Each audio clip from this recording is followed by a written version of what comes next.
aí pessoal, tudo bem com vocês? Natal para mais um vídeo. Pessoal, hoje eu quero falar sobre um tema que tem, como é que eu posso dizer? O Senhor tem tocado há muito tempo no meu coração sobre isso. Sobre uma coisa que vem acontecendo nas igrejas, né? E não é do agrado do Senhor, né? Que é a briga entre irmãos, a discussão entre irmãos. Muitas vezes a gente sabe que tem motivos, vamos dizer assim, plausíveis, mas muitas vezes são apenas picuinhas, o diz que me diz, né? E nada que um pouco de mesa não resolva, né? Quando eu falo mesa, não é pra atacar nos outros não, tá, gente? É sentar e conversar, entender o motivo, entender as situações, né? E sobre isso, hoje eu quero ler o texto base que eu peguei, né, para ler. Vocês sabem que eu não sou muito fã de tirar texto de contexto, né? Porque, como eu sempre digo, texto fora de contexto vira pretexto de heresia. Mas eu quero pegar um texto que está em 1 Coríntios 11, 28, que diz, né? Deixa eu pegar aqui. Examine-se, pois, o homem a si mesmo, e assim coma do pão e beba do cálice. É só esse pedaço. Por quê? Porque toda vez que a gente vai tomar Santa Ceia, esse é um texto que é muito utilizado, né? Então a gente sempre ouve muito isso, examine-se o homem a si mesmo, para que não se coma nem beba indignamente. Se nós temos uma ordem de Cristo que diz, ame o teu próximo como a ti mesmo, e a gente tem rixa, briga, criou-se uma picuinha, ou pode pôr qualquer nome que você quiser sobre isso, com outro irmão dentro da igreja, a gente não estaria tomando a Santa Ceia indignamente? Uma vez que eu tenho algo contra alguém? É engraçado que quando a gente fala sobre isso, as pessoas pensam em pecados, mas nunca pensam que uma briga com o irmão, uma desavença, que essas coisas também são pecado. Deus não se agrada que haja divisão dentro da sua igreja. Quando eu falo dentro da igreja, eu não estou querendo citar a placa, tá? Eu estou querendo citar a igreja como um todo, todas as pessoas que acreditam. E aí, a gente fica sempre nessa de... quando eu vejo muita gente pensar assim... eu não pequei essa semana, não fiz nada, mas... Tem aquela discussão que teve com o irmão, tem aquela briga que teve com outro irmão, tem a picuinha que fez aqui, tem a picuinha que fez ali. Eu já vi pessoas saírem da igreja, eu mesmo já cheguei a sair da igreja por causa que era tantas situações ali dentro de diz que me diz, sabe?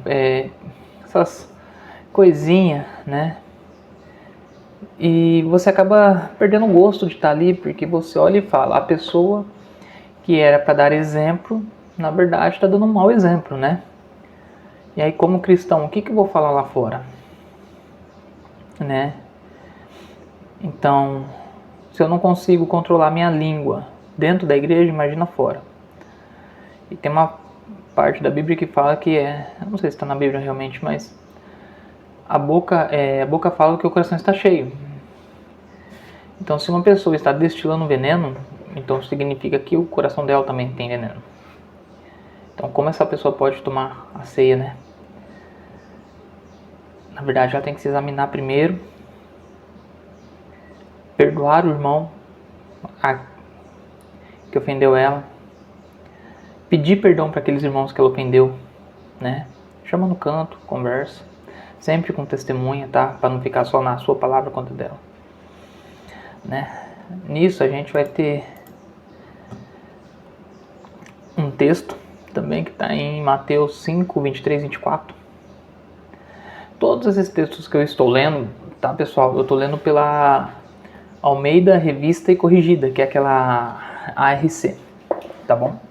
Que é a que eu tenho no meu computador. Então, em Mateus 5, 23, 24, está escrito assim: portanto, se trouxeres a tua oferta ao altar, e aí te lembrares de que teu irmão tem alguma coisa contra ti, deixai ali diante do altar a tua oferta, e vai reconciliar-te primeiro com teu irmão, depois vem e apresenta a tua oferta. Olha a importância desse texto. Se você tem algo contra alguém, ou sabe que alguém tem algo contra você, primeiro se reconcilie com ele para depois dar uma oferta. Tudo bem que a gente vê muito pastor hoje em dia cobrando, né, o dízimo mais do que qualquer outra coisa. Mas olha só, quando você se examina a si mesmo e percebe que tem algo contra o teu irmão, antes de dizimar e antes de ceiar, você tem que se reconciliar com ele, para que sua oferta seja aceita e para que você não tome a ceia indignamente. Aí eu pergunto, estamos fazendo isso? Estamos agindo dessa maneira? Não estamos. Porque nós permitimos que... como eu posso dizer? A gente permite que essas coisas aconteçam na nossa vida. A gente não olha para isso como pecado. E esse é o maior erro do cristão. Porque Deus está falando, Jesus está falando, olha, se você tem alguma coisa contra o teu irmão, primeiro se reconcilia com ele, depois você vem em oferta. Porque senão é uma oferta inválida. Deus está falando, se examine a si mesmo. Se eu estou me examinando e lembro que tenho algo contra um irmão, como eu posso me achar digno de tomar a ceia e ofertar na igreja se eu não sou capaz de me reconciliar com meu irmão e fazer aquilo que Jesus falou, ama-te ao teu próximo como a ti mesmo? Sabe? Mateus 18, 21, 22 diz que Pedro chegou para Jesus e perguntou: Senhor, quantas vezes deverei perdoar o meu irmão quando ele pecar contra mim? Até 7 vezes? E Jesus respondeu: eu digo a você que não até 7, mas até 70 vezes 7. Há quem interprete que são 70 vezes por dia, né? Porque a semana tem 7 dias, 70 por 7 dias. Há quem diga que são 70 vezes 7, que daria 490 vezes. Agora, eu te pergunto, quando Cristo morreu na cruz e gritou, Pai, perdoa-os, eles não sabem o que fazem, será que ele pensava nisso? Estou perdoando 70 vezes 7, eu vou perdoar o Natal quando ele pecar 70 vezes 7 apenas, deu 490 vezes que eu perdoei ele e eu sei que já extrapolou, eu paro de perdoar? Não, ele nunca pensou isso. Jesus não quer que você perdoe apenas isso. Ele quer que você perdoe o seu irmão para que você seja digno.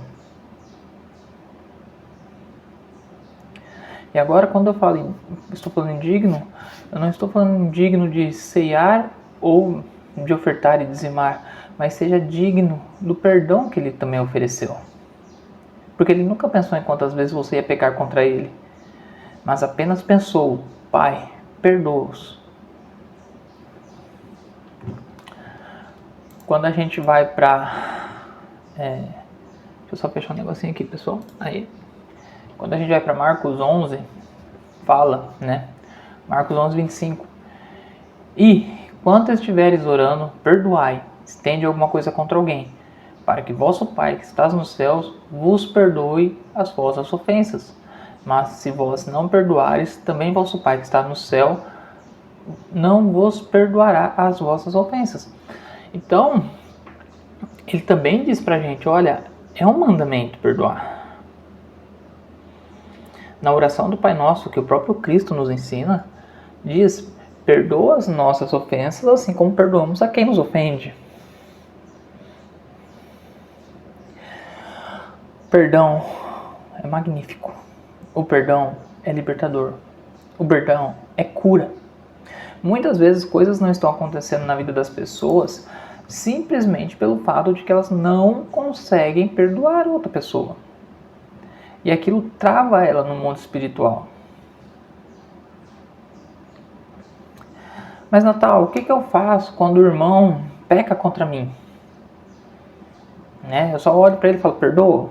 Não, também não é assim, a gente não pode só ficar...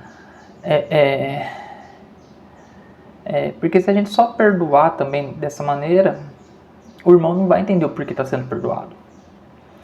Então quando a gente vai para Lucas 17:3, fala, olha, olhai por vós mesmos, e se teu irmão pecar contra ti, repreende-o, e se ele se arrepender, perdoa-lhe. E se pecar contra ti 7 vezes no dia, e 7 vezes no dia vier ter contigo, arrependendo, perdoa-lhe. Ou seja, é para liberar esse perdão, você precisa perdoar. Mas você também tem que explicar o porquê. Uma situação que aconteceu comigo, eu posso dar esse testemunho. Teve uma situação que aconteceu numa igreja muito tempo atrás, e a gente ficou sem entender o que era que tinha acontecido. A gente não entendeu o porquê Deus agiu daquela maneira, permitiu aquilo. Só que depois de um tempo pensando, eu falei, quantas vezes eu cheguei para aquela pessoa e falei, olha, eu acho que isso aqui está errado, eu acho que você está agindo mal aqui. Isso que você falou para mim eu não gostei. Isso que você fez eu não gostei. Então essa atitude aqui sua é errada. Eu percebi que eu nunca fiz isso. Eu simplesmente condenei. Eu simplesmente olhei e falei, pô, o pessoal tá pecando, tá? Ou me ofendeu, me fez não sei o que, mas... Quantas vezes eu cheguei nela e falei, é como um relacionamento. Às vezes eu faço alguma coisa, minha esposa não gosta, ela vem em mim e fala, olha, eu não gostei disso, eu não acho certo fazer desse modo, do mesmo jeito. O que eu faço isso com ela? Para que assim a gente possa sentar, conversar, se entender. Se não for assim, do que adiantaria? Então, irmãos, pegando tudo que foi falado, todos esses versículos, teriam muitos outros que eu poderia usar aqui. Eu quero dizer uma coisa. Voltando ao texto base. Gostaria que você parasse agora e fizesse uma reflexão da sua vida. Você precisa perdoar? Você precisa ser perdoado de algo?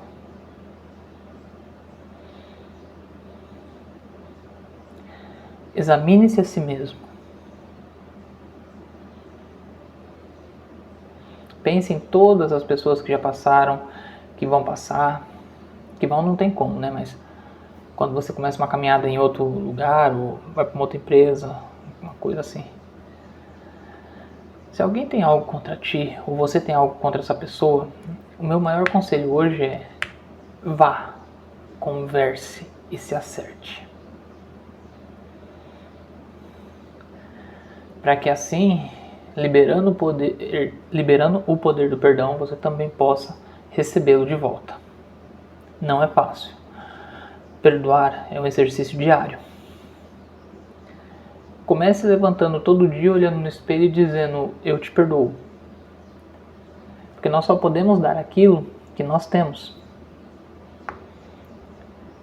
Olhe para aquela pessoa no espelho e diga assim, eu te perdoo por você ter confiado, eu te perdoo por você ter sido magoado, eu te perdoo por você ter ofendido tal pessoa. Se perdoe, perdoe a si mesmo, para que você possa perdoar o seu irmão. Ame a ti mesmo, ame teu irmão como a ti mesmo, ou seja, perdoe teu irmão como a ti mesmo também. Tá certo? E assim que a Igreja de Cristo vai poder realmente crescer. E nós também. O vídeo é curto, fica por aqui. Fiquem todos com Deus. Fui.